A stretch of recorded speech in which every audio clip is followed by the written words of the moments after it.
For years, Colin had been hiding a very big secret that he just could not hold in any longer. It all started on May 13th, 1991, just 5 days before Leslie and Trevor died. Now, this was during the time that Leslie was not doing well mentally. She had just rediscovered Colin and Hazel's affair after they had claimed that they were completely done with one another. Her dad had just passed away. I mean, she was going through it. She was overwhelmed with grief over her dad, over her marriage, and before bed that night, Leslie apparently told Colin that he had wrecked both her and Trevor's lives. Then, around 2 or 3 a.m., Leslie apparently sat up in bed and told Colin that she was going to be in heaven soon. Also, that maybe he hadn't wrecked their lives, and that maybe he and Hazel were meant to be together. Now, imagining this whole scene, I have to say, is pretty heartbreaking because remember, this was after Leslie had tried to overdose. So it seems like maybe this was another cry for help. Maybe she was going to take her own life, being like, I'm going to be in heaven soon. Maybe you're just not meant to be with me. Maybe you're meant to be with her. But instead of being a good human and a good husband and being worried about his wife and the mother of his children, Colin used this as an opportunity to plan and to get a little bit calculated, thinking, hey, maybe Leslie just cracked the code for me. Because to me, it sounds like Leslie wants to die, so why not make that happen? Which, yes, it did seem like she was having these ideations, and he could have just waited for her to do it herself, which is a horrifying thought in and of itself, but that wouldn't solve all of his problems. Because think about it, from Colin's twisted perspective, if Leslie was ever successful in her attempts, that would only solve half of Colin and Hazel's problems.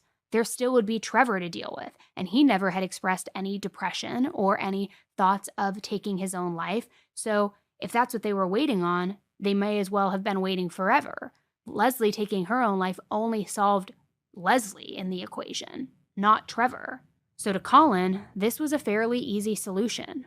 Both Leslie and Trevor needed to be killed. But it had to look like it was at their own hand, that it was their doing. So the following day, on the 14th, he met with Hazel and he gave her the plan. Now, he said that she seemed very confused by exactly how all of this was going to work, which honestly, he kind of makes her out to be this dumb blonde stereotype anytime he talks about her. But he said that it was very clear that she knew that the plan was to kill Leslie and Trevor. And he claimed that her only worry was about getting caught. So the night of Saturday, May 18th, 1991, which was when everything happened, Leslie apparently had started this new habit of sleeping on the couch, not wanting to be in bed near her husband, Colin. And that night before bed, she had once again been drinking very heavily.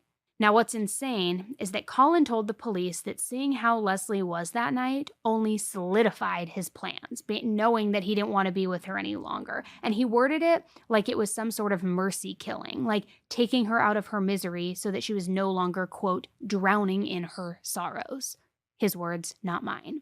So he sat in the living room, watching Leslie until he knew that she was in a very deep sleep, and then he went into the garage. He got out the garden hose that he had already picked out, waiting for the right time to just attach it to the back of their car.